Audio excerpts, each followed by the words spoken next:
Welcome back to the Chip Market, the channel that helps you invest smarter in the world of chips. Today, we're diving into one of the biggest long-term bets in the entire tech sector, the quantum computing race. That quote really says it all. The potential here is huge. Quantum computing is absolutely heating up, and you've got three public companies, Rigetti, IonQ, and D-Wave, all fighting for investor attention. And each one is promising to unlock a level of computational power we've just never seen before. You know, it's hard not to see the parallels to the early days of AI. The prize at the end of this race is just enormous. But before we start picking favorites or placing any bets, let's get a handle on the size of the market these companies are all chasing. And just look at these numbers. We are talking about a market that's projected to grow more than 10 times over in less than a decade, from just over $1 billion today to well over $12 billion by 2032. That's some serious growth. So that incredible growth potential? Well, that's the fuel for this fire. It's what's driving this intense competition between our three main players.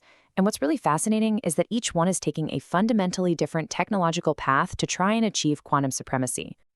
Okay, so at the very heart of this race is a critical distinction. You've got Rigetti and IonQ building what are called gate model machines.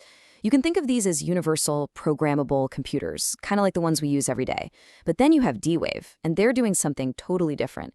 They build quantum annealers. These are specialized machines, custom-built to solve really complex optimization problems. Stuff like finding the absolute most efficient shipping routes or the perfect financial portfolio model.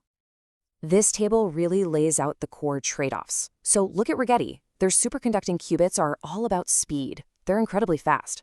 Then you have IonQ. Their whole game is superior accuracy, or what we call fidelity, which is crucial for reducing errors in calculations.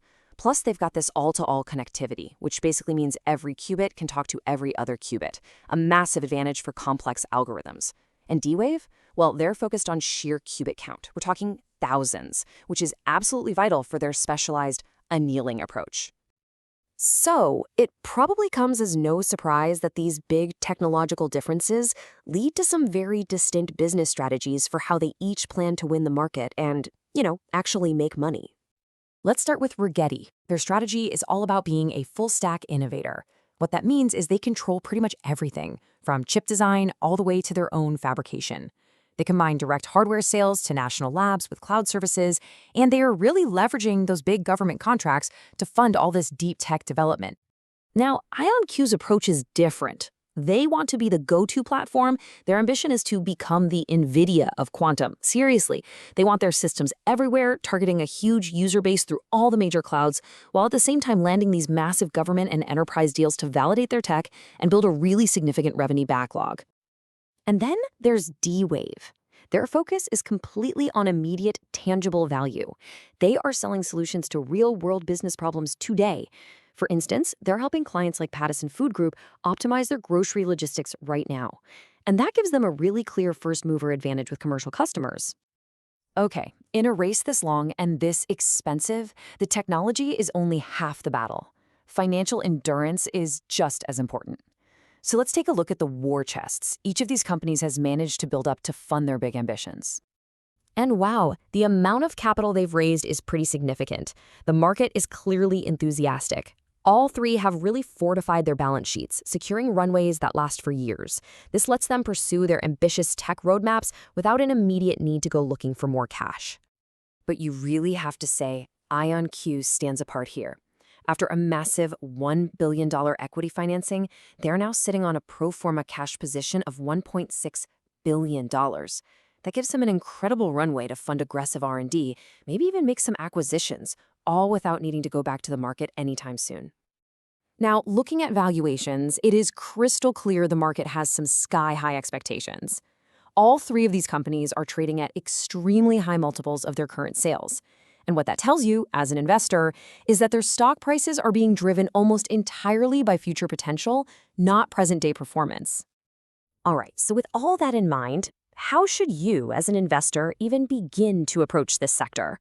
Let's try and pull all this data together into a few clear strategic frameworks. And really, it boils down to a fundamental choice. Do you bet on D-Wave's near-term tangible value in a specialized market? Or do you make that longer-term, higher-risk investment in IonQ or Rigetti?